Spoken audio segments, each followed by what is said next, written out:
नगर परिषदेच्या सर्वसाधारण सभेवरती बहिष्कार टाकून बाहेरात काय विषय आहे? धाराशिव नगरपालिकेची 4थी सर्वसाधारण सभा आहे आणि एक विशेष समिती आणि एक स्थायी समितीची असे जवळपास एक महिन्याच्या आत 5 सभा झाले.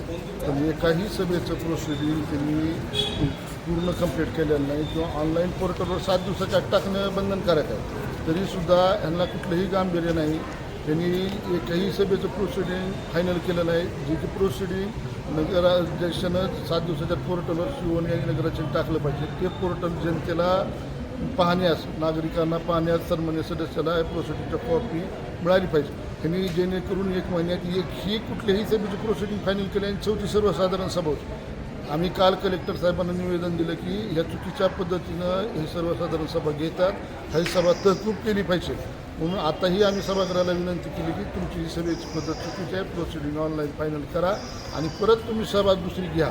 तर त्यांनी सांगितलं आम्ही सभा घेणार आहेत असं आहे. तरी आम्ही लेखी स्वरूपात आता त्यांना निवेदन दिलं आणि सभेचा सभात्याग केला, जेणेकरून यांना हुकुमशाही कारभार चालवायचा. सभेचं प्रोसिडिंग त्यांनी फायनल करायचं काम जिम्मेदारी शिव आणि नगराध्यक्षाची आहे. त्यांनी लाख 2-2 लाख पगार कशाची घेते? नगरपालिकेच्या पैशाचा दुरुपयोग करून तुम्हाला करायचं काही ते सांगितलं पाहिजे ना. तुम्ही जनतेला सांगायला लागले की आता आम्ही असं केलं आहे, तुम्ही ही केलं आहे. तुमचं ऑलरेडी प्रोसिडिंगच काय फायनल माहीत नाही. ह्याच्यात तर सगळ्यात मोठी गोष्ट आहे, सभेची मंजुरी झाली म्हणून परवा दिवशी दिव्य मराठीला बातमी आहे की नगरपालिका या साहेब गोरेनं सरळ त्या ह्याच्यात सांगितलं की आम्ही 10 कोटी रुपयाचा शासनाचा प्रस्ताव स्वच्छतेचे पैसे आणि कचरा स्थलांतरित करण्यासाठी शासनाकडे पाठवला आहे. जी की प्रोसिडिंग फायनल नसताना तुम्ही कुठल्या आधारे प्रस्ताव पाठवला आहे? का जनतेची दिशाभूल करतात? म्हणून आम्ही आता यांना सांगितलं आणि सभेचं वॉकआउट यांचा जाहीर निषेध करून लेखी स्वरूपात आम्ही त्यांना कलेक्टरला काल निवेदन दिलेलं आमच्या प्रोसिडिंगवर घ्यायला सांगितलं आणि जाहीर सभेत तीव्र निषेध करून आम्ही वॉकआउट करू. शिवसेना उद्धव बाळासाहेब ठाकरे पक्षाची पुढे भूमिका काय असेल आता? आमची आता सध्याची भूमिका आहे की शहरातील नागरिकांना यांनी ठरविल्याप्रमाणे आता यांनी 26 कोटीच्या प्रशासकीय मंजुरी आणल्यात. 26 कोटीच्या प्रशासकीय मंजुरी आणले तर 26 कोटी रुपयाशिवाय टेंडर अजून यांनी ऑनलाईन केलेलं नाही. ते सांगते विकास कामाचा विषय एकही रुपयाचं टेंडर आज ऑनलाईन झालेलं नाही.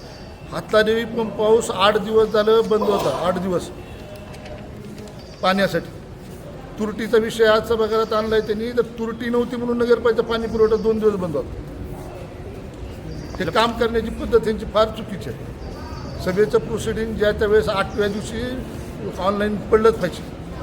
आता पक्षाची भूमिका काय आपल्या? पक्षाची भूमिका आम्ही आता ह्यांना निषेध केला आहे. ह्याच्या अगोदर एकदा कलेक्टर सभासोबत बैठक घालून त्यांच्या कानावर सगळ्या गोष्टी सांगितल्यात. तिथून पुढे जी काय कायदेशीर लढाई असेल ते आमचे पक्ष ती आम्ही सुरू करून